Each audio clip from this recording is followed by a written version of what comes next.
Vamos passar aqui. Que alguém já brincou de gangorra? Aquele brinquedo bem interessante. Você tem a imagem aí, ó. As crianças, um fica na ponta, outro na outra. A Luísa já brincou de gangorra, Luísa? Legal. Eu lembro que lá no sítio tinha umas gangorras e a gente ficava brincando assim, mas como era maiorzinho, não tinha muita graça, né?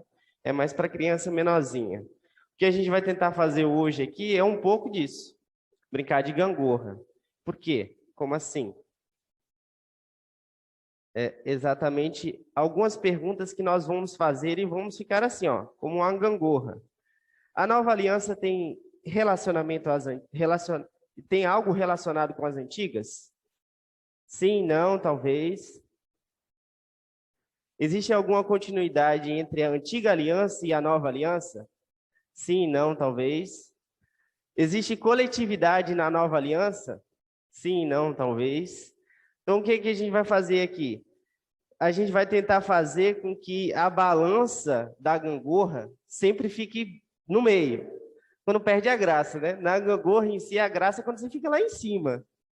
Aqui a gente vai tentar equilibrar os dois. Todos os pontos a gente vai ter que tentar equilibrar entre um e outro. Continuidade e descontinuidade.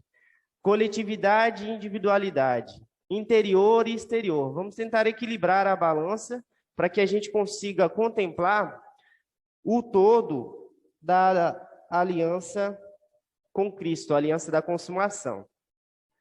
Então, a brincadeira hoje na gangorra vai ser mais nesse sentido, ficar no meio. Para as crianças não teria muita alegria, legal ficar com os pezinhos para cima, né? Mas para a gente, esse é o nosso intuito, encontrando o equilíbrio na aliança de Cristo. Então, eu peço aos irmãos que abram suas Bíblias em Jeremias 31. A gente vai usar bastante versículos sobre isso, ou sobre esse texto, o texto que está no Antigo Testamento e já anuncia aos antigos como deveria de ser a aliança, a nova aliança, a aliança que Cristo estipula a nós.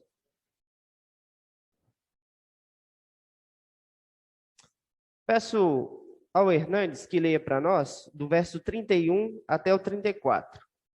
Aí, por favor, leia todo e depois a gente vai pontualmente consultando algumas questões para tratar ali e deixar a nossa balança equilibrada. Balança não, gangorra, perdão. 31 até o 34, né? Isso.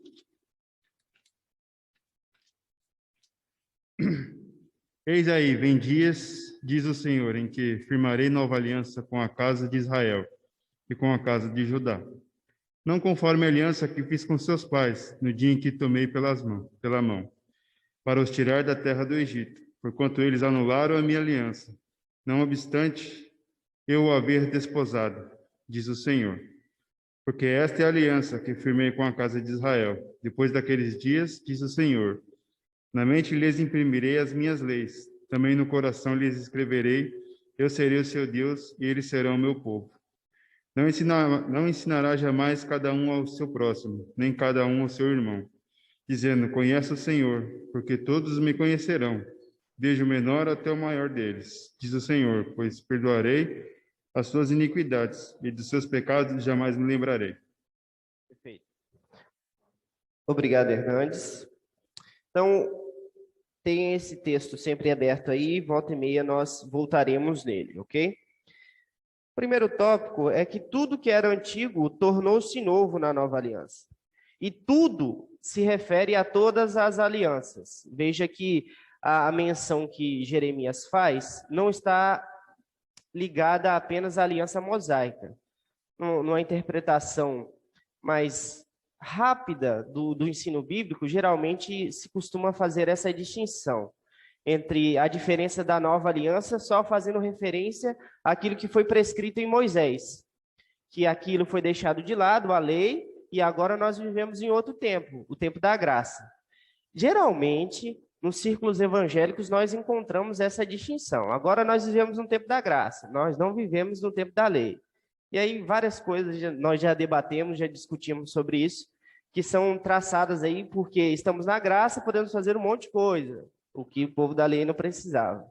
Mas a ligação em que temos aqui, no verso 32, fica claro. Eu peço a Aniele que leia para nós, verso 32.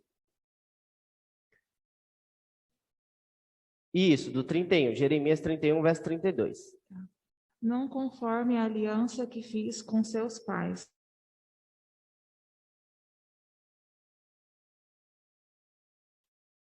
Voltando, 1, 2. Então, estão me ouvindo?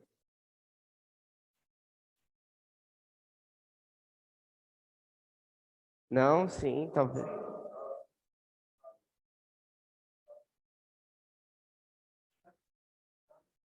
Ah, ok. Obrigado. Então, voltando. Qual a aliança que estava em vigor quando Deus tira o povo do Egito? Ó, Gênesis 15. Deus promete algumas coisas a um indivíduo. Que indivíduo era esse? Qual é o indivíduo que Deus promete coisas em Gênesis 15? Essa é fácil. Nossa, muita dica. Nossa. Gênesis 15. Abraão, perfeito. Então, a aliança que estava em vigor quando Deus tira o povo do Egito é sobre a promessa da aliança feita com Abraão, que Deus colocaria os seus descendentes ali, eles cresceriam em número e tudo mais, e depois dos 400 anos dentro do Egito, Deus os libertaria daquele povo. Então, Deus os remove do Egito por conta da aliança feita com Abraão, certo? Então, no texto de Jeremias 31, faz-se referência à remoção do povo quando ele estava no Egito. Ou seja, já tem um link com a aliança com Abraão. Mas não fica só nisso. O próprio Jeremias escreve sobre o tempo da aliança davídica. Os descendentes de Davi estão no trono de Judá. E essa descendência agora, depois do cativeiro babilônico, ele vai ser cortado. Não é apenas a aliança mosaica que é feita referência aqui. Mais à frente nós vamos ver algumas ligações que temos da nova aliança com a própria mosaica. Mas a quebra que o povo faz, de fato, é com a lei, com o trono de Davi, com as antigas promessas feitas a Abraão. Todas essas alianças estão aqui sobre o contraste dessa nova aliança. Então, quando se fala da nova aliança, não faz apenas uma distinção entre Moisés e o tempo da graça. Mas as antigas alianças todas eram figuras da aliança que temos em Cristo. Então, o texto de Jeremias faz referência a isso.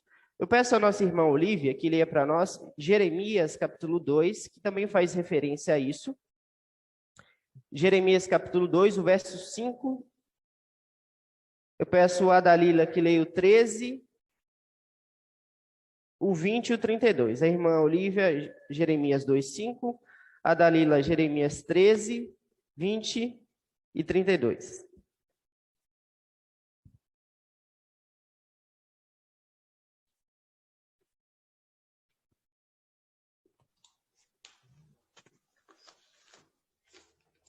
Assim diz o Senhor, que injustiça acharam vossos pais em mim, para mim se afastar, indo após a nulidade e se tornando nulos eles mesmos. 2:5, Olívia, está na tela. E Jeremias 13, ou 2:13, então já li. Dalila. Jeremias 13, ou 2:13, 20 e 32. Esses três aí é a Dalila. E a irmã Olívia, Jeremias 2:5. Porque 2 males cometeu o meu povo. A mim me deixaram o manancial de águas vivas e cavaram cisternas rotas que não retêm as águas. 20.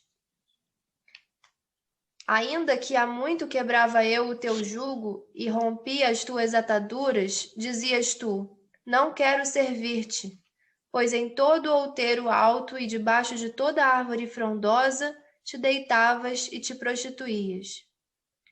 32. Acaso se esquece a virgem dos seus adornos ou a noiva do seu cinto? Todavia, o meu povo se esqueceu de mim por dias sem conta. Ok, então esses textos aí nos falam a respeito da relação que tem de Deus com o seu povo, o povo da aliança. Nós vimos aí no verso 32 a referência a todas as alianças que foram feitas, desde a abraâmica, a mosaica e a davídica, e vemos aqui o estado no qual o povo está.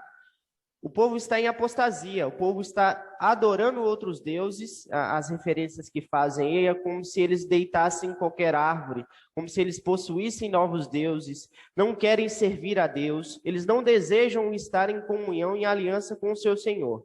Então, o novo relacionamento que Deus estipula é um completo rompimento, em um determinado sentido, com o que é trazido, não é executado pelo povo nessa aliança. Então, a nova aliança, em um sentido, ela traz novidade, algo que a humanidade nunca havia visto. Mas também ela faz referências. Então, esse é o nosso objetivo aqui.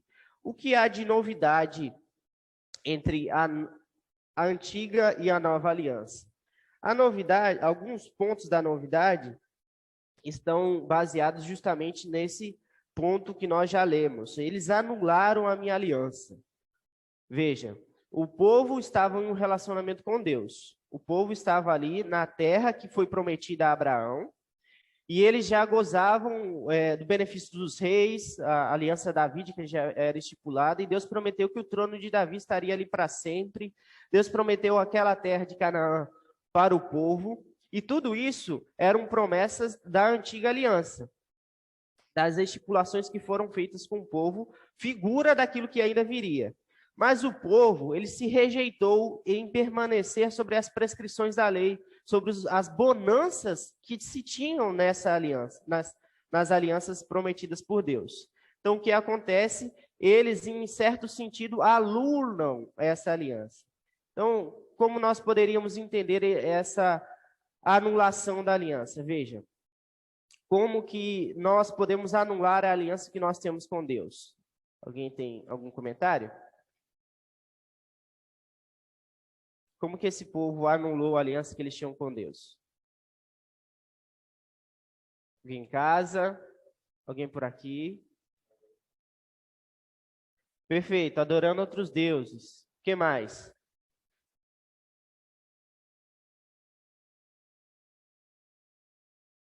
Quando você tem outros deuses, outros ídolos, o que você acaba fazendo? Oi? Desviando. As suas práticas são totalmente contrárias àquilo que Deus estipula na sua lei. Perfeito. Mas a aliança de Deus para com o seu povo, ela pode ser anulada pelo subordinado?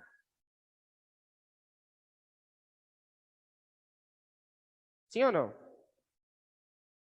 Veja, tratamento entre Deus e a criatura. A criatura pode rasgar o contrato e falar assim, eu não quero mais. Pode? Pode? Sim. Porque justifique. Eu não gosto assim, tem que justificar.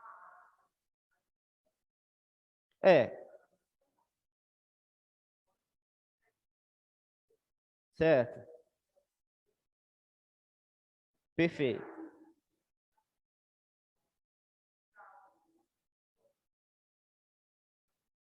Mas isso anula a aliança?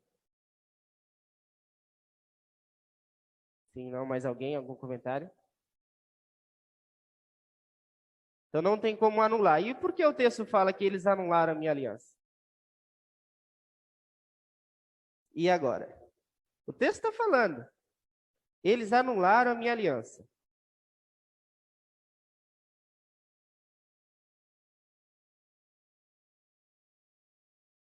Ninguém tem uma dica? Ninguém fica com uma pulga atrás da orelha depois que ouvi isso? A Paula já argumentou. Não tem como o homem anular a aliança que Deus fez com ele. Mas o texto está falando. E aí?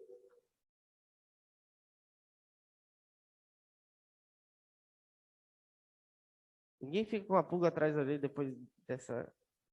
Nada? Ninguém tem um chute? Porque se foi Deus que fez a aliança, então um não pode mudar a aliança, não pode mudar o que Deus fez, a palavra de Deus. Perfeito. Certo. Não Pode até tentar, mas não consegue. Ok.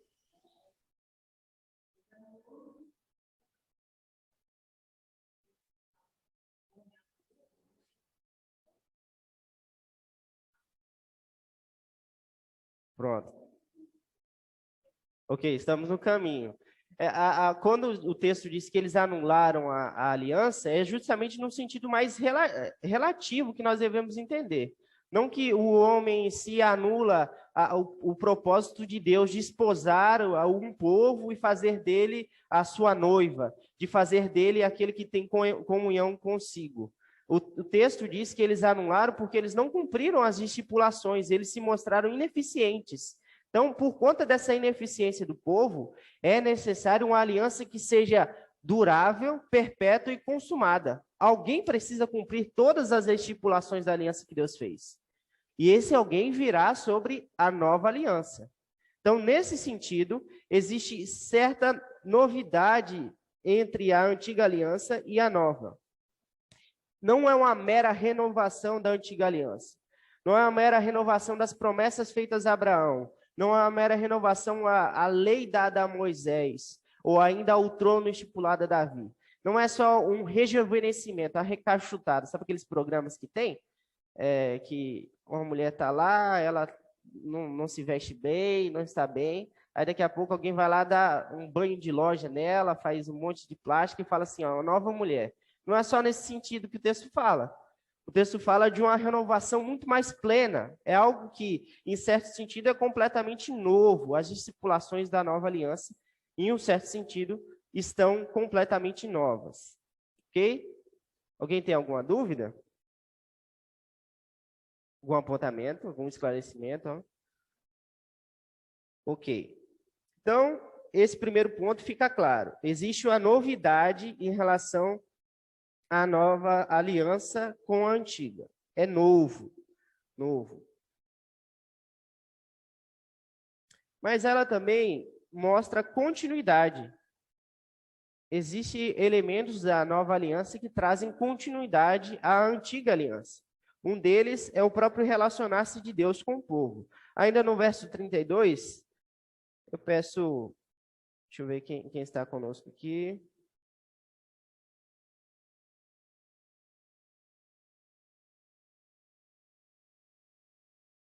Pessoal de casa. Peço a nossa irmã Ana que leia mais uma vez o verso 32.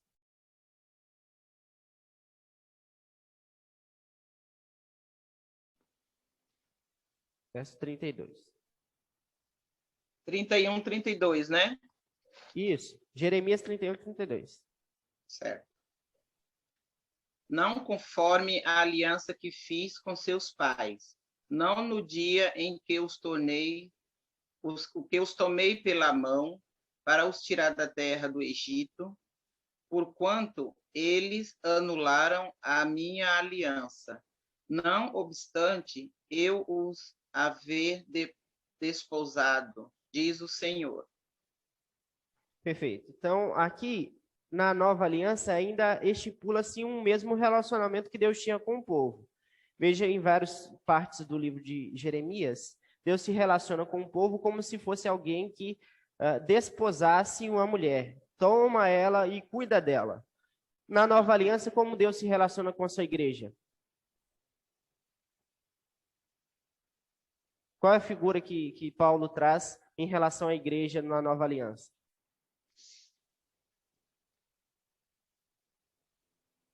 Efésios 5. O que diz lá? Como que é a figura que Deus dá, que Paulo fala sobre a igreja? Como? A noiva, né? Perfeito, irmã Ana. É a noiva. É a mesma figura. Então, o relacionamento amoroso de Deus permanece o mesmo. Deus cuida, Deus trata, Deus dá carinho, ampara. sustenta o povo na nova aliança da mesma forma como sustentou na antiga aliança. O relacionamento amoroso ainda é estipulado. Às vezes nós podemos pensar que havia alguma rigidez da parte de Deus em tratar o povo na antiga aliança, mas isso não é verdadeiro. Deus cuidou do povo na antiga aliança também, não só com Abraão, que Deus chama ele de Ur dos Caldeus para fazer dele um povo, não só com Moisés trazendo o povo à aliança com Deus, removendo ele do Egito, mas a própria lei em si já é uma faceta desse cuidado de Deus.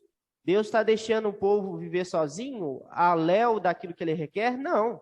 Ele mostra, eu quero isso de você. Isso é amor, isso é cuidado. Quando você repreende um filho, ensina ele o que é certo, é para quê? Para que ele aperfeiçoe-se, para que ele cresça e tudo mais. Isso tudo demonstra amor, cuidado da parte de Deus. Então, assim como na antiga aliança existia cuidado paternal de Deus, agora na nova aliança continua tendo. Então, é novo, mas ainda é antigo. Existe continuidade e descontinuidade nessa nova aliança. Oi.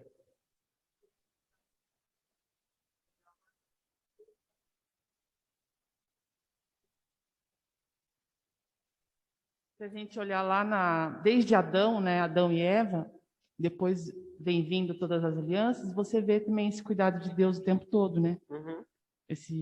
Toda essa provisão, providência que ele sempre deu ao homem, né? Perfeito. E sempre apontando para Cristo. Verdade.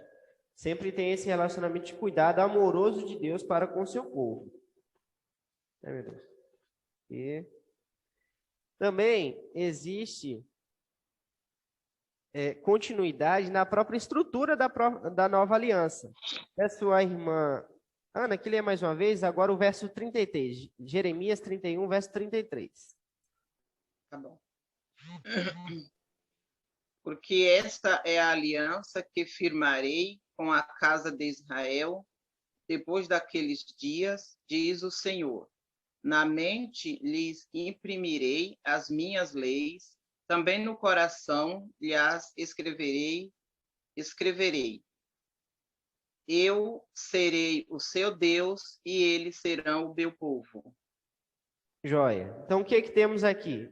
Escreverá no nosso coração, na nova aliança, as leis de Deus. Que leis são essas? Para quem foi dado a lei? Para Moisés. No Monte Sinai, a lei foi dada a Moisés. Nós, quando estudamos a aliança da lei, nós vimos que ela é o quê? O resumo externo da vontade de Deus. Externo. Veja. Está fora do homem, o homem consulta ele. Está escrito em tábuas de pedra. O próprio Ezequiel vai falar um pouco disso, né? Que agora na nova aliança teremos não mais um coração de pedra, a lei escrita em pedra, mas agora será impressa no nosso coração, algo de carne, algo orgânico. Então, as mesmas leis, o conteúdo é o mesmo. O conteúdo não mudou. O resumo da vontade de Deus eram os 10 mandamentos. O conteúdo moral daquilo que Deus requer do homem é ainda o mesmo. Existe continuidade. Essas leis que serão impressas no coração do crente na nova aliança. Serão novas leis. Não serão uma administração em que só existe graça. Como muitos círculos nós vemos isso. Que só existe graça agora na nova aliança. Bem, também existe lei. A lei está impressa no nosso coração.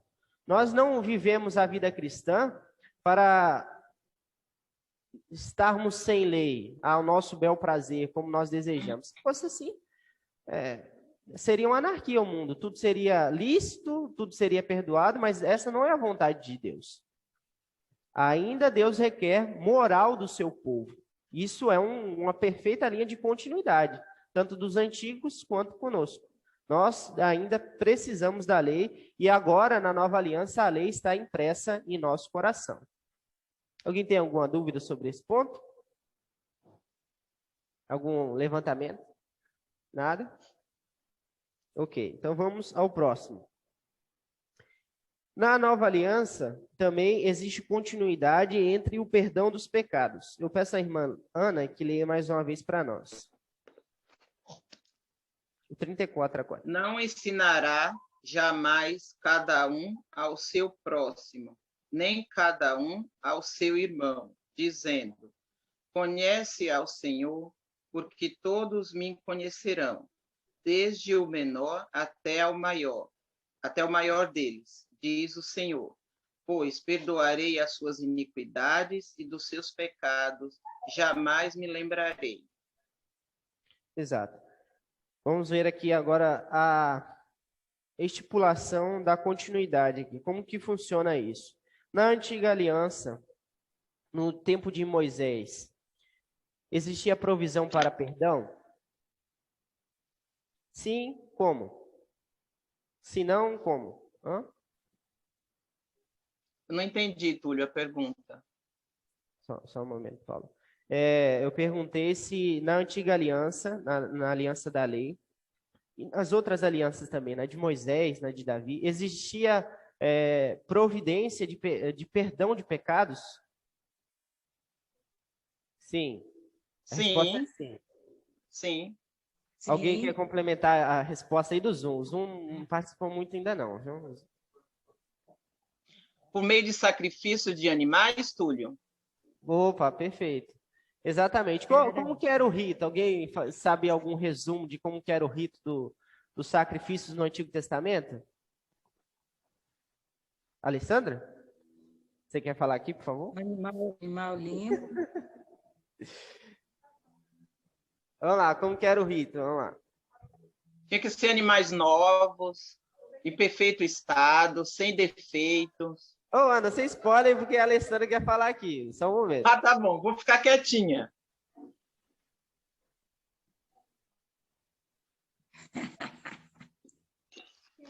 Fecha meu áudio. Perfeito. Levar um animal que não fosse... Isso eu acho um absurdo, eu não queria ser esse tempo. Certo. E eles ofereciam o animal em troca do pecado, aí entregava para o sacerdote que ia fazer todo o procedimento. Okay. Que era que eles não podiam entrar, eles só podiam ir até... Isso, o Santo dos Santos, ele oferecia lá. Quem podia ir ao Santo dos Santos? Só o sacerdote. Isso, só o sumo sacerdote. Ok.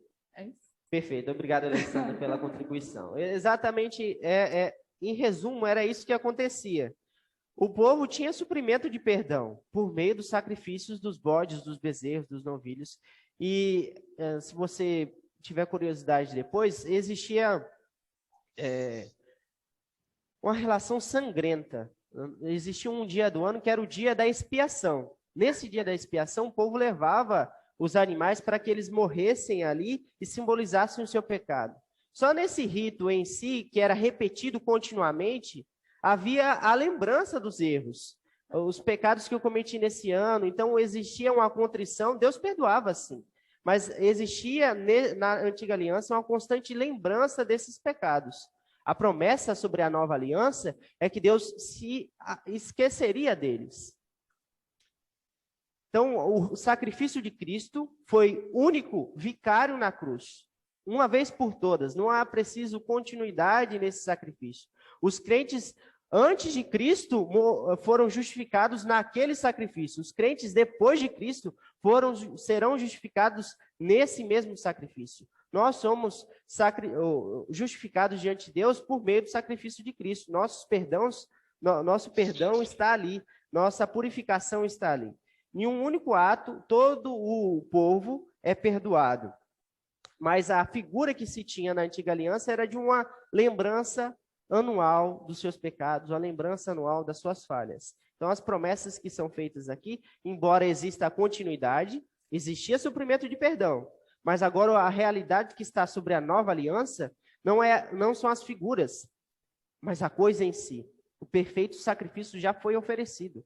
E agora nós caminhamos para um tempo de plenitude. E dentro das bênçãos da nova aliança, meus irmãos, essa daqui está com certeza no ápice. Nós agora estamos em relação de paz com Deus. Nossos pecados estão perdoados. Nós agora somos justificados em Cristo Jesus. nós vamos ver mais um pouco à frente que, embora o sacrifício de Cristo foi uma vez por todas, ainda assim nós precisamos da instrumentalidade da fé para que aquilo que foi feito por Cristo há 2000 anos atrás seja aplicado em nós no tempo e na nossa história. Diga, Paula. Pergunta. Eu levo para você, Paula. Eu queria perguntar assim. Eu posso dizer que a antiga aliança... Eu não posso dizer que a antiga aliança foi imperfeita porque ela apontava para Cristo. Ok. Mas ela foi imperfeita? Certo. É mais um... Porque a nova aliança era perfeita porque Cristo cumpriu todas as exigências de Deus. Perfeito. E a antiga aliança, ela simplesmente era uma sombra apontando para Cristo. Então, eu posso dizer que ela é imperfeita? E ela é imperfeita? Perfeito. Então, vamos... Também. É exatamente mais um ponto que a gente tem que equilibrar na gangorra. Para os antigos, ela apontava para as coisas que eram referidas a Cristo. Em certo sentido, as administrações antigas foram efetivas para eles, mesmo que a essência mantivesse a mesma, a fé. Ainda assim, elas não completavam todo o decreto de Deus, e elas eram imperfeitas nesse sentido, de não cumprir aquilo que Deus requeria de forma plena. Somente em Cristo foi cumprido. Então, em um determinado sentido, ela era imperfeita, mas em outro, ela cumpria aquilo que ela foi posta para ser, que era a sombra para apontar para Cristo. Diga, pastor.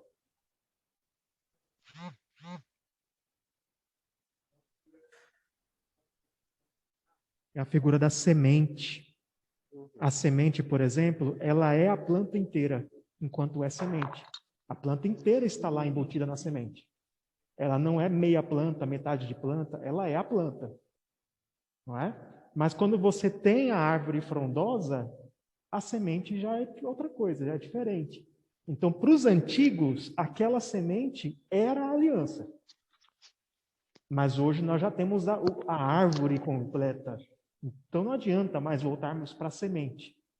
Mas não quer dizer que a semente era incompleta. A semente não era metade de uma planta, ela era a planta inteira. Só que ainda embrionária, ainda em crescimento, ainda precisava de um amadurecimento. E esse amadurecimento nós temos na nova aliança, que foi cumprido toda por Cristo. Ok, perfeito. Obrigado, pastor. Mais alguma dúvida aqui nesse ponto da continuidade? Ok. Então, existe novidade, né, primeiro ponto, e existe também descontinuidade. Mas existe também na nova aliança em muitos. Existe corporativismo na nova aliança. Algumas pessoas pensam que a nova aliança é uma aliança que é estabelecida apenas com indivíduos, mas Deus continua tratando com o povo, continua tratando com a sua igreja, continua tratando com famílias. Então, esse ponto ainda permanece o mesmo. No verso 31 diz que Deus fará uma aliança com a casa de Israel. Mais à frente, em Jeremias 32, 39, Deus diz assim: Dar-lhes-ei um só coração e um só caminho, para que me temam todos os dias para seu bem e para o bem de seus filhos. Então, essa nova aliança também é prometida a famílias. Essa nova aliança também existe corporativismo, não só pessoas... Uma pessoa em si não pode dizer que ela sozinha, em certo sentido, é igreja. Ou que às vezes nós vemos muito isso. Isso é uma visão mais romântica, mas por exemplo, que na cruz Cristo morreu pensando exatamente em você. Bem, em certo sentido isso é verdadeiro. Mas Cristo pensava na multidão de eleitos. Gente, não precisa ser tão egoísta assim. Uma multidão de eleitos. Todos os eleitos, Cristo morreu por todos. E não só pela sua pessoinha. Você é o centro da vontade de Deus. Você é o centro da história. Não é bem assim. Existe corporativismo. Não existe só... Nossa, Jesus viu a minha figura ali, meu rosto, minha fisionomia na cruz. Ele viu os eleitos todos. Certo? Então, nós temos que fazer uma pergunta aqui. Veja que nós estamos sobre a antiga aliança, veja que nós enfrentamos no nosso círculo protestante brasileiro uma certa tendência, uma visão bem diferente daquilo que nós estamos estruturando aqui. Nós somos uma igreja aliancista e outras igrejas geralmente não compartilham, principalmente em solo brasileiro, dessa nossa doutrina. Então, eles diferenciam nós e Israel. No texto aqui sobre a nova aliança, quem é a casa de Israel? Veja que o texto diz que Deus firmará uma aliança sobre a casa de Israel. Então, eu pergunto para vocês, quem é a comunidade corporativa, ou seja, várias pessoas chamadas de casa de Israel, que virão sobre a nova aliança? Quem é essa casa de Israel aí?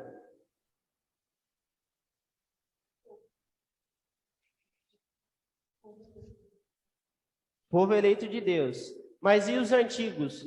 Como funcionava Israel no tempo do antigo? Oh, não, essa pergunta não foi boa. Como que Deus se relacionava no Antigo Testamento? Era só um povo étnico, Israel, somente os descendentes de Abraão que pertenciam à aliança? Não. Não? Por quê?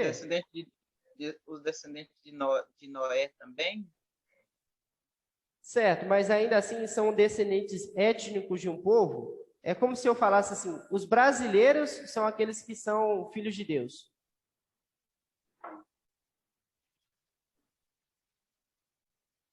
É?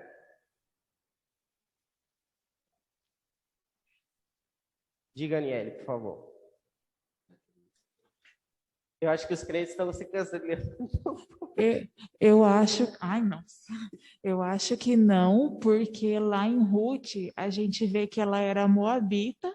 Opa. E daí ela entrou em Israel e começou a fazer parte, né, do povo. Então acho que não tem a ver com etnia. Oh, perfeito, exatamente, Aniele. Ao longo da história da Bíblia, nós vemos que todos os quantos professavam a mesma fé de Abraão poderiam ser enxertados no povo. Quando Deus deu o selo da promessa a Abraão, todos os seus escravos, os servos que pertenciam a Abraão, fizeram aliança com Deus. Não eram somente aqueles descendentes étnicos, mas as pessoas que professavam a mesma fé de Abraão são o Israel de Deus. É uma demonstração tipológica do que nós somos. Aí a Aniele deu um exemplo muito bom de Ruth, Raabe. Existia a inserção de povos gentílicos ali. E qual era a missão de Israel? Anunciar a glória de Deus para que os povos viessem e adorassem a Deus também. Algo que acontece em Salomão. A rainha de Sabá vai até Israel sabendo da fama de Salomão, sabendo que Salomão tinha um Deus. No próprio templo, que era a estrutura magnífica que tinha na antiga aliança, existia o pátio dos gentios. Os gentios entravam ali. Pessoas que não conheciam a Deus poderiam fazer parte dessa mesma aliança se professassem a fé de Abraão. Em essência, continua a mesma estrutura. Nós professamos a mesma fé que Abraão tinha, nas promessas de Deus, no Messias que viria, no descendente que salvaria todos. Nós vemos a coisa em si. O descendente tem nome para nós, Jesus Cristo. A fé que temos é nele, na obra que ele fez. Em essência, é a mesma aliança, é o mesmo relacionamento. E é o mesmo Israel, o Israel de Deus. Não é Israel como um povo da Palestina, uma entidade étnica. Ok? Alguma dúvida? Túlio. Sim. Por isso que a nova aliança não anula a antiga.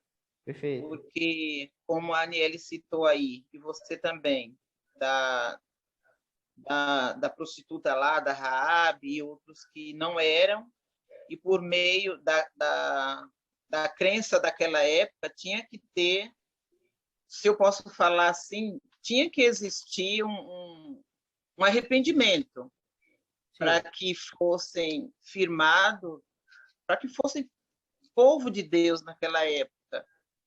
E a nova aliança não anula a antiga jamais, porque ainda hoje, como você citou aí, sem arrependimento também, hoje não não tem como fazer parte do povo de Deus. Perfeito. Só talvez de uma forma diferente, mas da mesma forma, vai. Da mesma essência. A forma externa é diferente. As administrações mudam com o tempo nas alianças que Deus fez com o seu povo. Mas a essência permanece a mesma. A fé na promessa, a fé no descendente, a fé no Messias que viria. Em essência, continua a mesma coisa, mesma aliança sendo nova. Ok? Então, vamos lá. Obrigado pela contribuição, irmão. Sim? Por favor, Paulo. Eu acho que é importante para a gente entender que você falou da mesma essência que tinha na velha aliança, tem na nova aliança. Né? Então, nem como o texto de Paulo acho que fala isso, nem todo israelita Perfeito. é realmente israelita. Então, muitos, porque você poderia fazer parte da aliança, mas você tinha que ter cidadania de Israel. Que forma de fazer isso? Através da circuncisão. Mas nem todos que eram circuncisos de coração, como o Novo Testamento fala. Então, muitos que faziam parte daquela aliança não eram verdadeiros israelitas, não faziam parte da igreja, como hoje também. E existe a igreja visível e a igreja invisível. Isso só vai acabar quando Jesus voltar. Quando Jesus voltar, todos aqueles que são da igreja, que são do reino de Deus, vão ser os verdadeiros eleitos de Deus, né? Então, por isso que também havia aquela quebra da aliança, que não obedeceram a minha aliança. Por quê? Porque não faziam parte do verdadeiro Israel. Porque o verdadeiro Israel persevera e ele obedece à aliança de Deus. E o verdadeiro Israel hoje é a igreja. Ok, exatamente, Paulo. Precisamente é isso. De fato, nem todo de Israel é verdadeiramente israelita, né?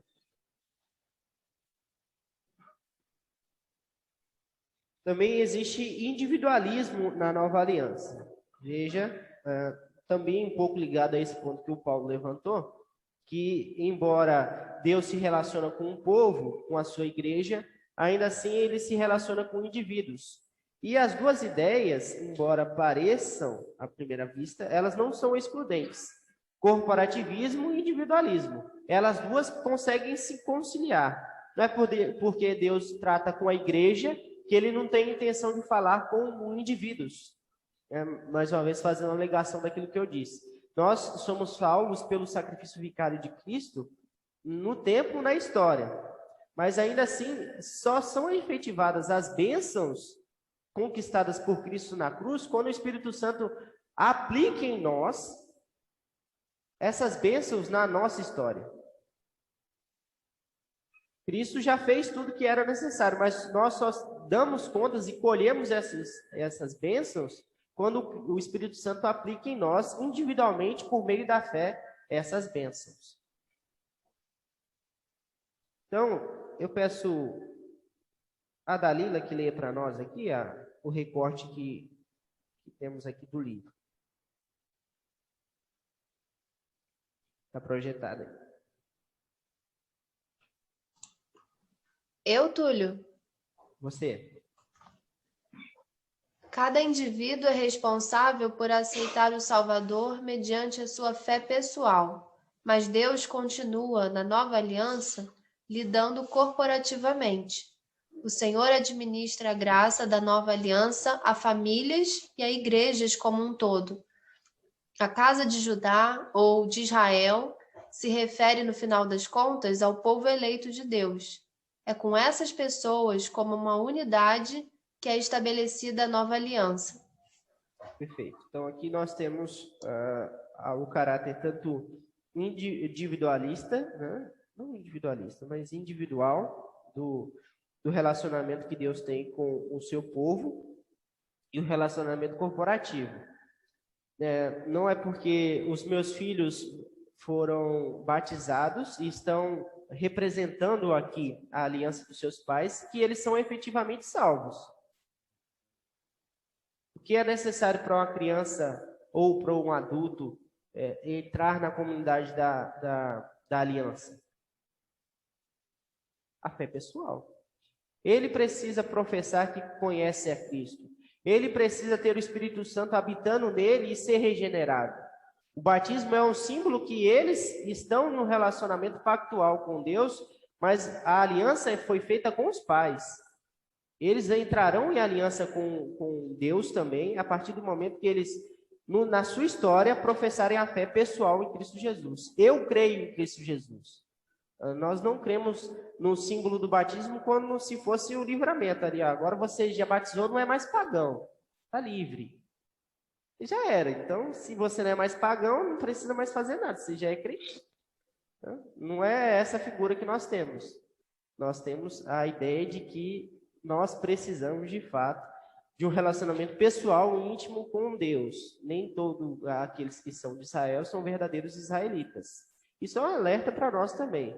Não é porque nós comparecemos à igreja que, de fato, nós somos cristãos. Não é porque nós cumprimos a liturgia que nós, de fato, somos cristãos. Como nós somos salvos? Por meio do sacrifício de Cristo. Isso deve ser pessoal, uma relação pessoal sua com Deus. Você vem à igreja por quê? Porque a comunidade dos santos juntos adora a Deus. Não é um instrumento da sua salvação, mas você evidencia aquilo que você crê no meio dessa comunidade. Alguém tem alguma dúvida nesse ponto, algum apontamento?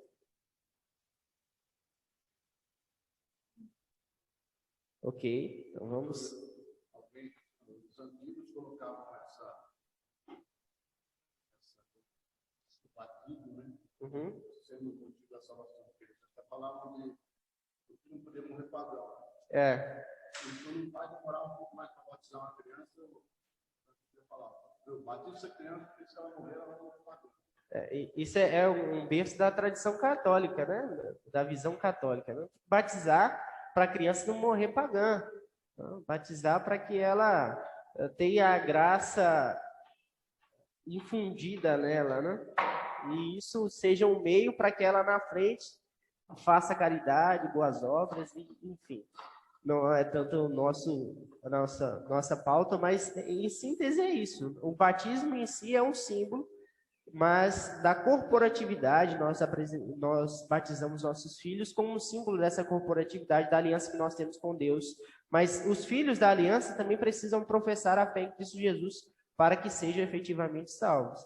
Aqueles que vêm à igreja precisam ter um relacionamento pessoal com Cristo, não somente um relacionamento corporativo, externo. E um pouco disso nós vamos tratar agora. Diga.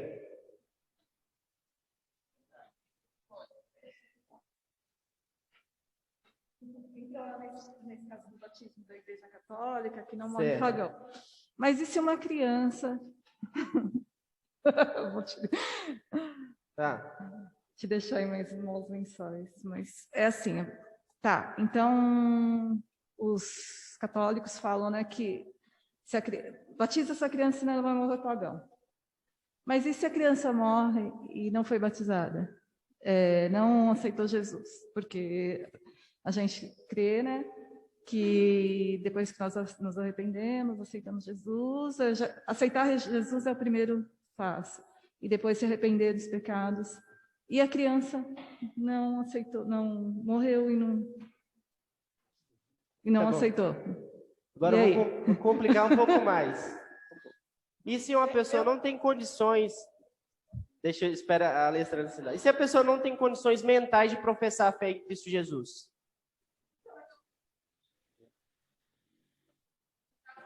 Se ele for um escolhido de Deus, ele não vai ficar fora da aliança.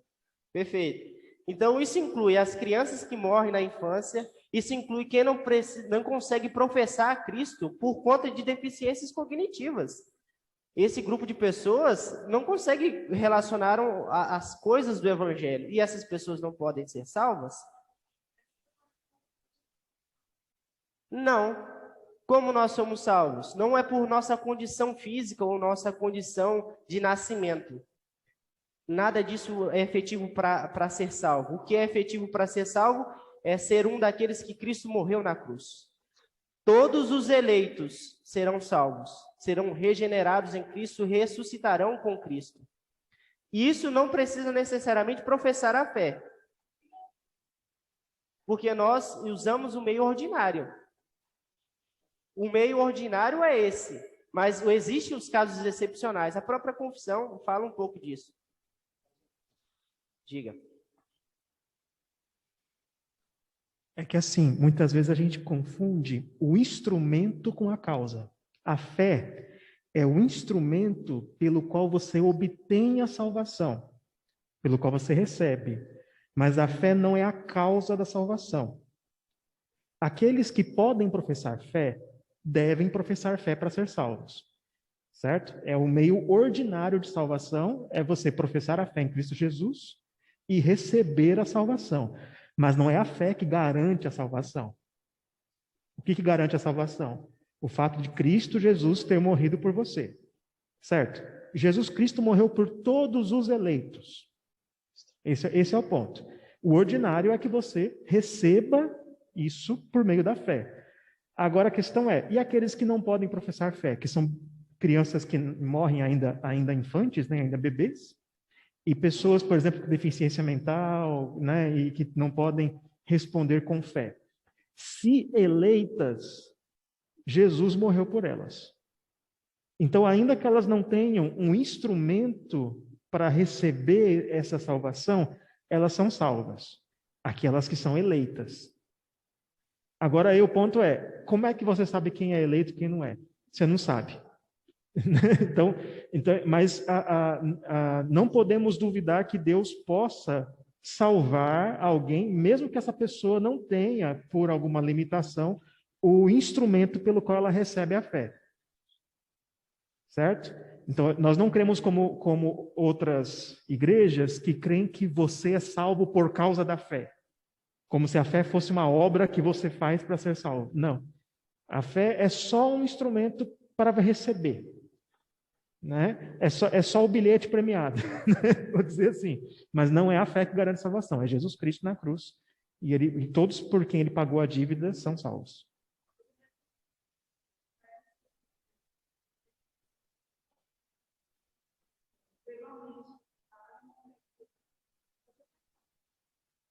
Exato, mas aqueles que são ordinariamente são salvos, como nós, são salvos mediante a fé. Não tem como saber, o crente deve ter certeza da sua salvação.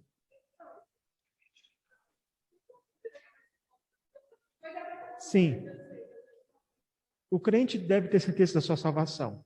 E o crente tem certeza da salvação pela promessa de Deus.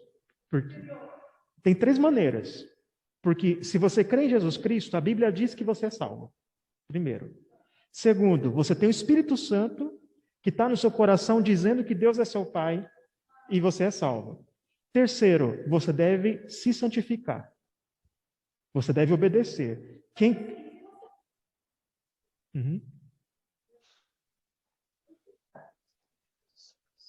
Mas nós temos que nos esforçar.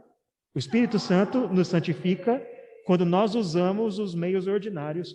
Então, por exemplo, se você é crente, mas você vive pecando e não luta contra o pecado e vive em vícios que você nunca larga, é normal que você tenha dúvidas da salvação.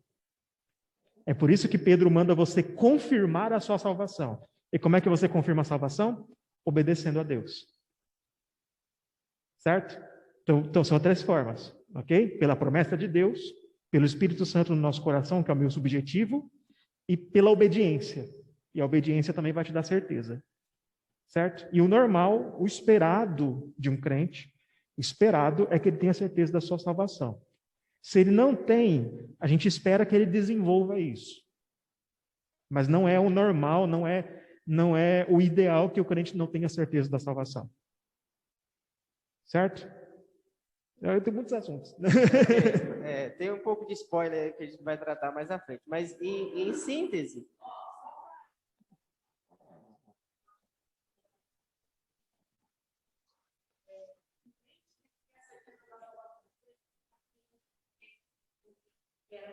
o infante. Professar a fé, saber do Evangelho.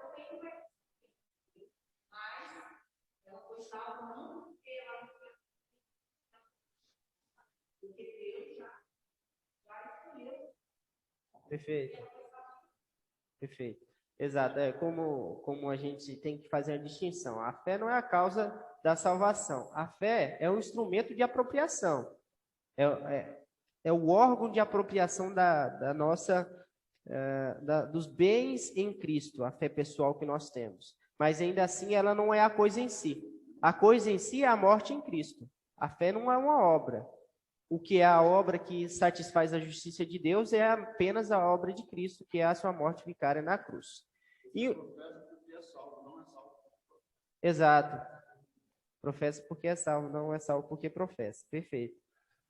Então, nós vamos falar um pouco aí desse relacionamento de certeza, do testemunho interno que Deus nos dá a respeito da nossa salvação e que nós estamos na aliança dele por meio do próximo tópico, dentro e fora. Existe uma relação interna e uma relação externa da nova aliança. Veja. Existem esses dois pontos e eles precisam estar no equilíbrio ali da gangorra. Na antiga aliança, existia evidência na mente e no coração, igual diz em Jeremias 31 e 33. Os crentes da antiga aliança eram convocados a ter uma relação interna com Deus? Sim ou não? Interna, relação interna. Sim ou não? Justifique. Então, vamos a algumas referências aqui que mostram que os crentes na antiga aliança também tinham que ter um relacionamento interno com Deus. Deuteronômio 6:6, eu peço ao nosso irmão Olívia que abra e leia, por favor. Deuteronômio 6:6. Eu peço a Dalila que leia o 11. E a Luísa, que leia o 18.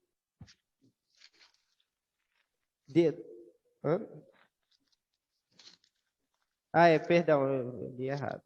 Muito obrigado, pastor. Deuteronômio 6:6, a irmã Olívia. Deuteronômio 11:18, a Luísa, ou a Dalila, perdão. Deuteronômio 11:18. E Deuteronômio 10:12, a Luísa. Obrigado, pastor. Estas palavras que hoje te ordeno estarão no teu coração. Onde? Coração.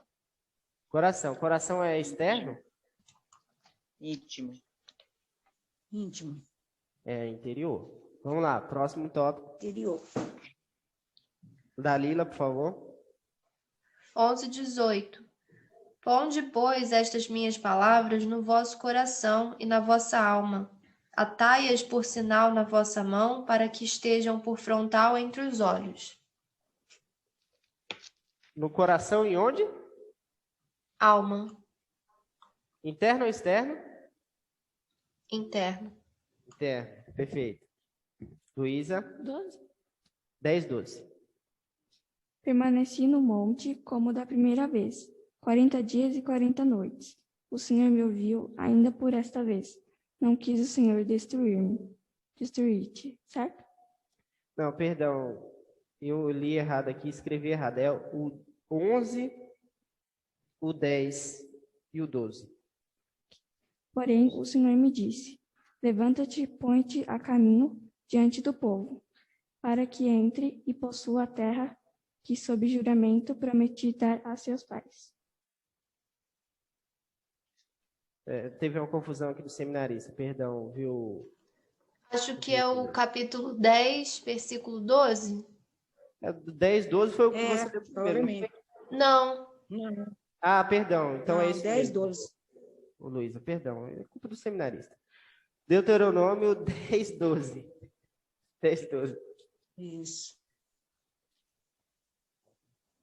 Agora, pois, ó Israel, que o Senhor requer de ti, não é que estimas...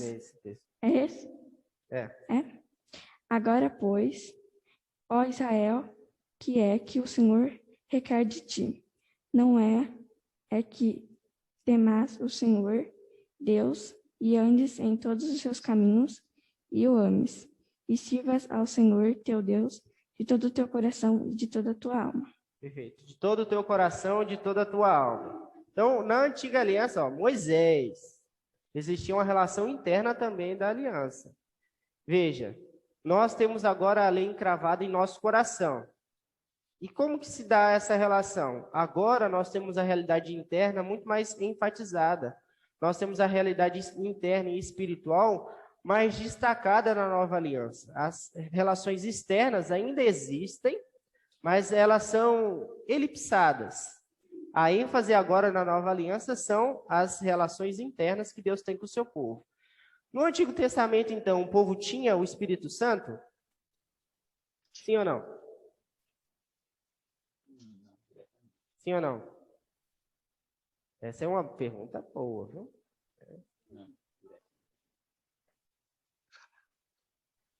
O Albino está dizendo... Pense comigo agora. Tá dizendo... Se eles não tinham ou se eles tinham, alguém pode ser salvo à parte da obra do Espírito Santo?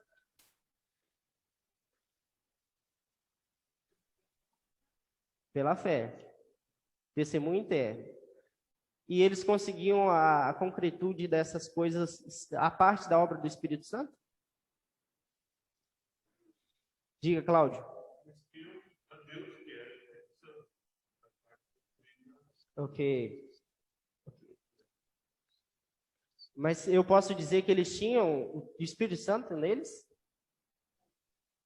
Será?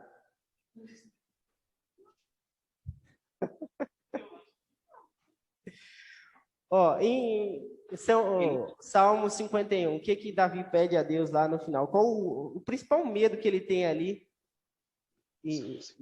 para que Deus não faça com ele? Ele diz assim: não retires de mim o teu espírito. Os juízes, eles eram convocados e levantados por Deus por meio do quê? Do espírito. Os profetas, no texto da última vez que eu preguei, há 15 dias, falava exatamente isso, que os antigos, em 1 Pedro, que fala isso. Os antigos testemunhavam as coisas que viriam por meio do Espírito de Cristo. O Espírito de Cristo dava testemunho a eles das coisas que viriam. Eles tinham também o Espírito, mas não de forma tão plena como nós temos hoje. Entende? É a gangorra. Agora tem que equilibrar. Primeiro ponto, a plenitude do Espírito Santo, pela qual ele permeia toda a vida, encontra-se uma realização mais completa sobre a nova aliança. Os antigos testemunhavam e falavam de coisas por meio do Espírito Santo. Os reis reinavam por meio do Espírito Santo. Davi pede: não repulses de mim o teu Santo Espírito. Todo crente só é efetivamente salvo por meio da aplicação da obra de Cristo no coração. Isso é feito como? Pelo Espírito Santo. O homem não consegue salvar por si só a sua vida. O homem não consegue ter fé em Deus por si só na sua vida. Assim foi com Abraão. Deus teve que operar nele. Quer ver um exemplo de como o homem trata sozinho, sem a atuação do Espírito? Faraó. Ele, por conta, o coração dele foi endurecido. Deus retira qualquer bonança dele e o coração dele fica endurecido e se afasta de Deus. Para que o homem efetivamente manifeste fé, também precisa da atuação do Espírito. Por isso que a obra é realizada por Deus e sempre concretizada por Deus. É claro que tem uma responsabilidade humana, mas ainda assim, os eleitos terão testemunho do Espírito Santo. Na antiga aliança, eles tinham, mas só que muito mais raso, vamos dizer assim. Nós temos de uma forma muito mais plena. Eles recebiam a ação de Deus e não tinham. Eles tinham o Espírito também. Mas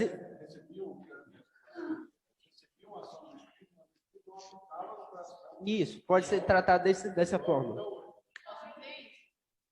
Diga.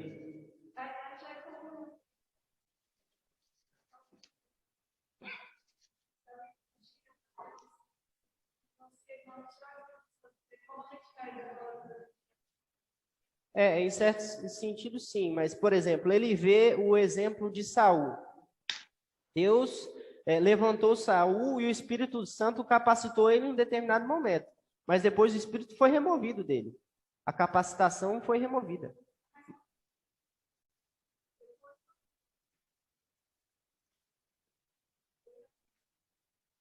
Isso, Saul era um homem rebelde. Deus levantou ele por um tempo, para que cumprisse uma obra, para que reinasse com sabedoria e tudo mais.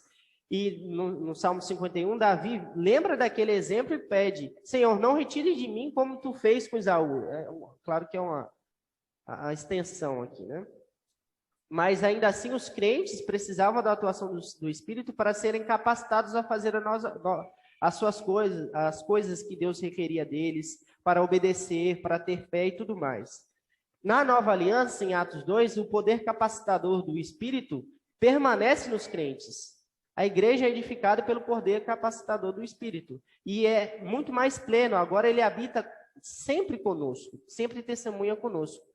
Não há mais essa visão de que o crente perde, em um certo sentido, a manifestação do Espírito testemunhando em seu coração. É mais ou menos nesses termos. Então, embora existia ainda, a ênfase que é traçada na Nova Aliança demonstra essa plenitude, essa magnificência que nós temos agora em relação ao Espírito. Diga, Paulo. Eu acho que você já falou, já explicou, mas para ficar bem claro, porque os reis e os profetas, eles exerciam a função de rei e profeta pela capacitação do Espírito. Então, eles recebiam o Espírito. No mesmo Salmo, a gente vai ver Davi falando: Senhor, me restitua a alegria da minha salvação. Então, a salvação de Davi não tinha nada a ver com a operação do Espírito para o ministério que ele estava exercendo ali. Então, Davi sabia que ele era salvo e que ele não ia perder a salvação dele, como nós não perdemos hoje.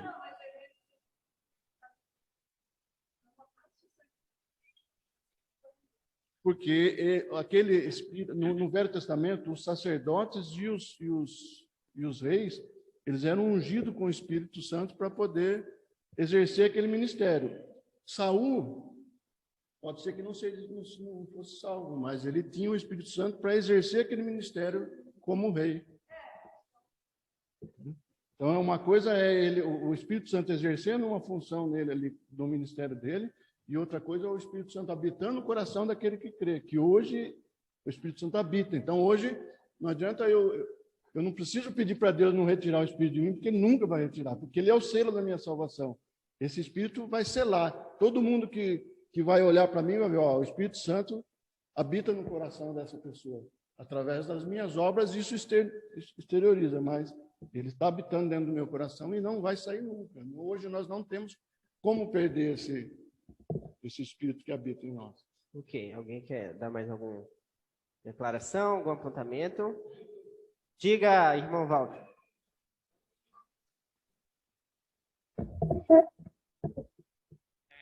Os antigos, os profetas, na antiguidade, a vinda do Messias já era prometida. Já.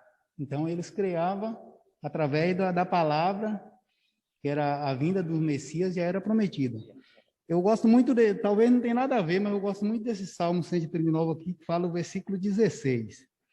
Os teus olhos me viram a substância ainda informe, e no teu livro foram escritos todos os meus dias, cada um deles escrito e determinado, quando nenhum deles havia ainda.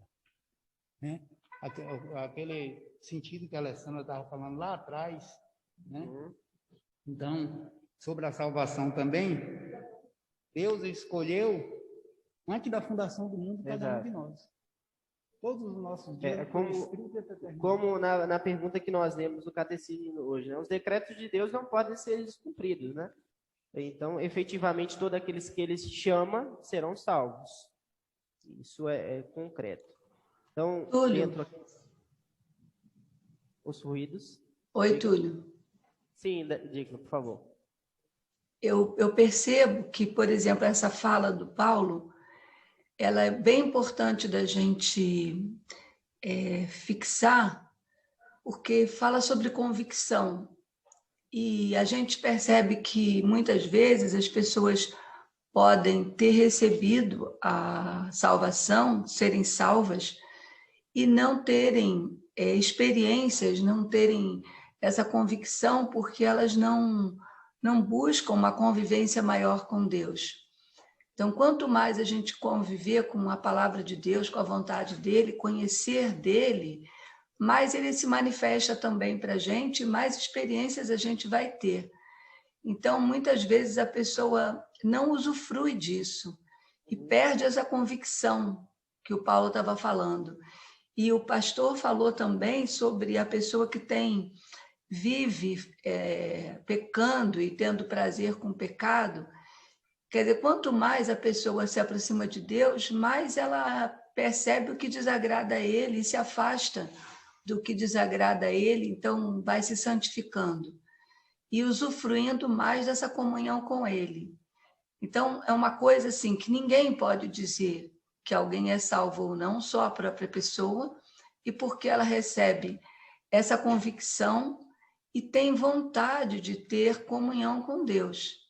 Então, é tudo uma coisa puxando a outra, né?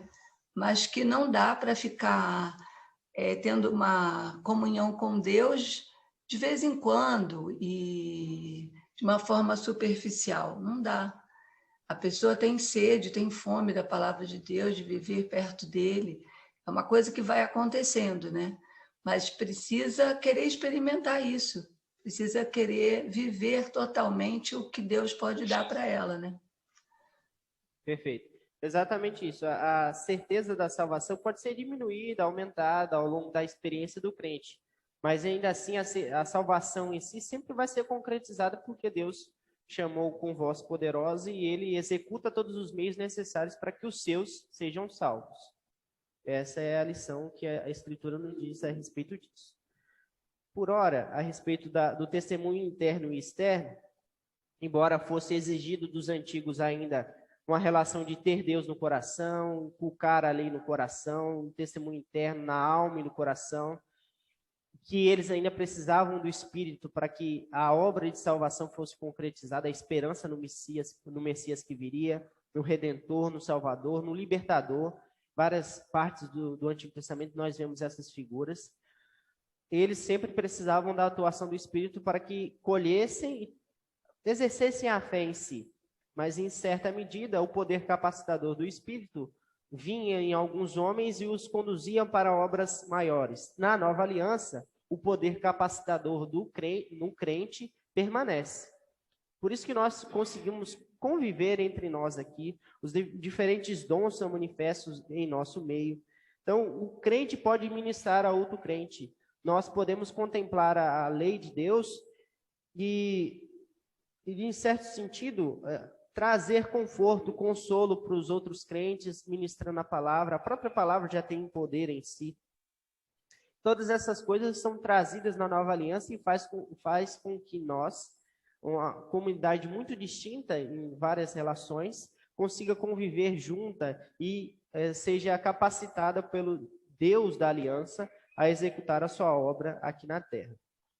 Terceiro ponto é o ministério do Espírito de Deus vem agora imediatamente, ou seja, sem mediador, do Cristo ressurreto que está sentado na glória à mão direita do poder do Pai. Aqui, essa intenção de sem mediador é fazendo uma figura daquilo que o povo pediu no Sinai. Quando Moisés traz a lei, Deus fala ao povo os 10 mandamentos, o povo fala que voz temerosa, que voz estrondosa, que Deus não fale mais diretamente conosco. Aí eles pedem um intercessor, um mediador. A figura do mediador é apresentada ali, que é Moisés, mas ainda imperfeito. Ainda aquele que não manifesta completamente qual é a intenção de Deus para com o povo. Mas na nova aliança, o testemunho é interno. A lei está gravada no nosso coração, o Espírito Santo testemunha a nós e diz que nós somos salvos. E nós temos um único mediador entre Deus e os homens, que é Jesus Cristo, Deus e homem. Perfeito. Na sua humanidade e na sua divindade. Uma única pessoa com essas duas naturezas que manifesta toda a vontade do Pai para nós. Então, na nova aliança, não precisamos desses intermediários. Veja que nós sempre usamos essas figuras para falar das antigas alianças. Essas figuras imperfeitas e temporárias. Abraão era o mediador de uma aliança. Moisés era o mediador de uma aliança, Davi era o mediador de uma aliança. Todas essas alianças em Cristo agora só tem um mediador. que é Jesus Cristo, Deus e homem. O perfeito mediador que faz intercessão por nós. Então, entre nós, cristãos, nós podemos exortar, confortar uns aos outros, ministrar uns aos outros e tudo mais. Então, essa manifestação interna na nova aliança é muito mais ampla. Sempre veja nessa perspectiva aí da gangorra. Os antigos tinham essas coisas incipientes, não tanto manifestas, assim, vamos dizer. Mas na nova aliança, agora nós temos as coisas mais plenas, mais visíveis a nós. Então, a ênfase é interna agora na nova aliança. Nós não temos uma promessa de possuir a terra na Palestina, por exemplo, algo concreto, externo. Bonanças, bens, prosperidade. Não são essas as promessas feitas a nós. Mas ainda assim nós temos promessas físicas. Aí, mais uma vez, fazendo um link aí com a última vez que o seminarista pregou. Ele também falou um pouco disso. Embora nós temos testemunhos de coisas internas, a plenitude do Espírito e todas essas coisas, ainda assim são prometidas coisas a nós que são visíveis, são externas também. Eu peço ao pastor que leia para nós aqui a projeção. Dá para ler aí, pastor?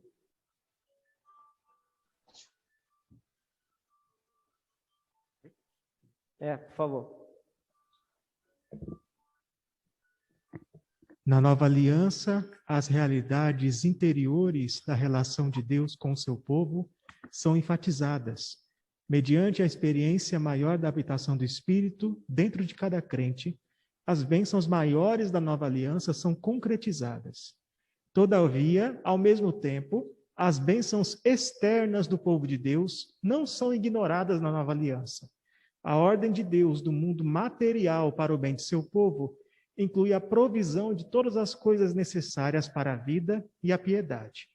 Finalmente, as bênçãos dos novos céus e nova terra serão herdadas por todo participante da nova aliança, mediante a ressurreição do corpo, que ocorrerá mediante o Espírito. A bênção final do Senhor da aliança será derramada sobre o seu povo. Perfeito.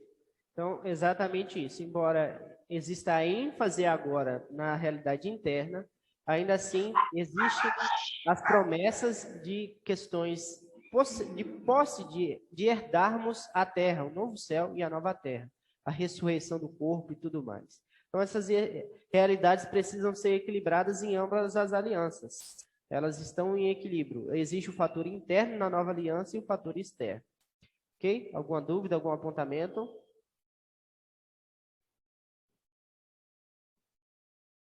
Uma delas. Mas Deus também supre as nossas necessidades agora.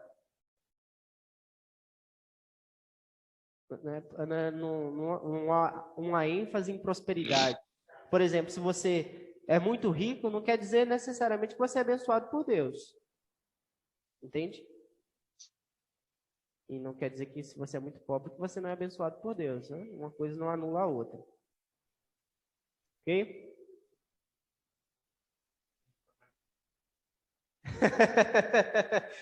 Claro. Exatamente, Cláudio.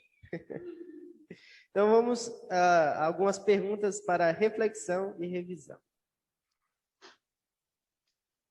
Então, aqui nós levantamos 3 tópicos, né? E vamos ver se os irmãos lembram aí. Quais são as realidades que precisam ser equilibradas na nova aliança? Primeira pergunta aí. Vamos lá, alguém voluntariamente pode responder a primeira pergunta. Quais são as áreas nas quais encontrar o equilíbrio adequado é essencial para gozar a nova aliança?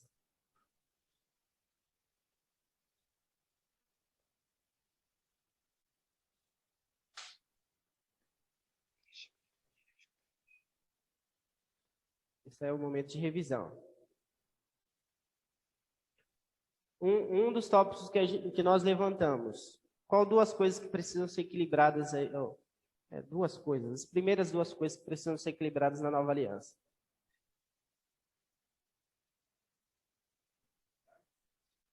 Perfeito. Continuidade e descontinuidade. O Hernandes já acertou um aqui. Agora o próximo. Fernando já tem ponto, hein? Aí sim.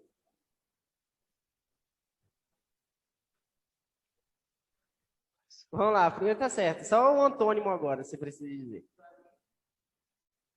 Corporativismo. Exato, a Paula acertou outro. Individualismo e corporativismo. Agora o pessoal do Zoom tá perdendo feio. Agora tem que jogar um aí. O último aí, qual foi? Pessoal do Zoom, viu? Essa aí tem nome.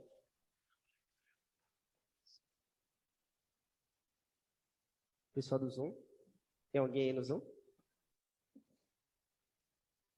Último tópico, gente. Interno, externo?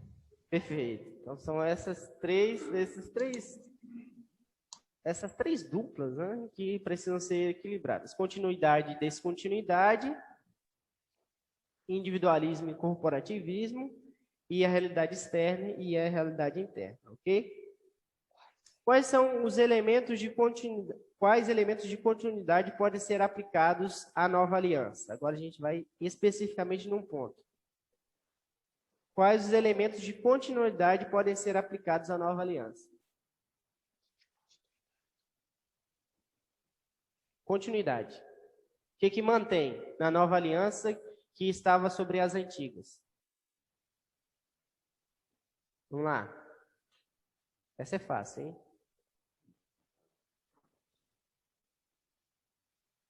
O que você trouxe para a igreja hoje? Batismo? A palavra de Deus e o batismo? Na nova aliança é manifesto o batismo, né? Na antiga aliança era o símbolo que era representado, era a circuncisão. Mas a palavra de Deus, que é a lei, mantinha-se na antiga e continua agora na nova. Nós ainda precisamos obedecer à lei de Deus e nós precisamos ter relação com a lei de Deus, ok? Então... Fé? Não tá ouvindo, Oi? não? Não entendi? Alô? Ter fé?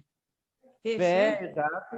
Em essência, era o que era requerido de todas as alianças, isso continua também. Espírito Santo, dentro dos tópicos lá da continuidade e descontinuidade, o que mais a gente falou? Em alguns textos de Jeremias 31. O primeiro texto falava do quê?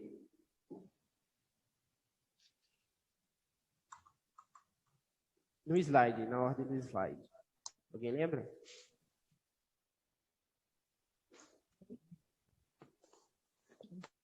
O primeiro texto era Jeremias 31, 32. Falava de uma relação que Deus tinha com o povo do Antigo Testamento e continua tendo conosco. Como? Aliança, certo, mas ele faz uma figura, uma representação mais específica. Do casamento. Perfeito, Dalila, exato, casamento. Desposou o povo no Antigo Testamento e agora nós somos a noiva de Cristo ainda. Então existe essa relação. A lei e... Ok. Vamos lá, a terceira pergunta. Túlio, lembrei também, se aplica a provisão de perdão, que a gente viu. Isso, perfeito.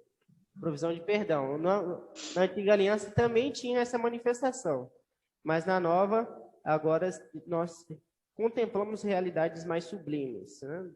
Deus jamais se livrará dos nossos pecados e tudo mais, mas ainda assim existe essa continuidade. Eles precisavam de perdão e manifestavam essa representação nos sacrifícios. Terceira pergunta: de que maneira você provaria que o Espírito Santo estava ativo nos crentes durante a Antiga Aliança? Essa tá fácil, a gente já respondeu no final aí. Ok. Alguém quer comentar alguma coisa sobre essa terceira pergunta?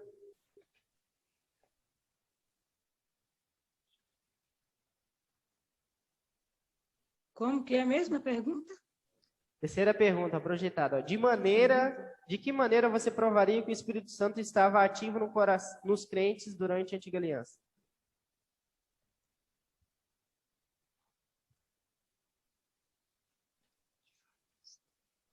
Ué, antiga? Sei lá. A gente citou um texto aí, o Salmo 51, né? Porque eles guardavam no coração e na alma, é isso? Também pode ser trazido nesse sentido. Mas a atuação do Espírito na manifestação do coração deles para que eles crescem e também na própria capacitação. Aí nós temos uma diferença entre a nova e a antiga, né? Que nós agora contemplamos a realidade de forma mais sublime e eles ainda tinham a figura, né? Túlio, seria importante porque sem o Espírito de Deus a gente não consegue ver, não consegue ter essa visão que vários personagens do Antigo Testamento tiveram e a convicção, a firmeza como Abraão tinha. Um homem natural não consegue isso. É verdade. O natural não cogita das coisas de Deus. É verdade. Só o homem que é feito nova criatura em Cristo Jesus. Então, essa foi a aula. Alguém tem alguma dúvida, algum apontamento? Ô, Túlio, só uma questão também que está falando do Espírito. Sim.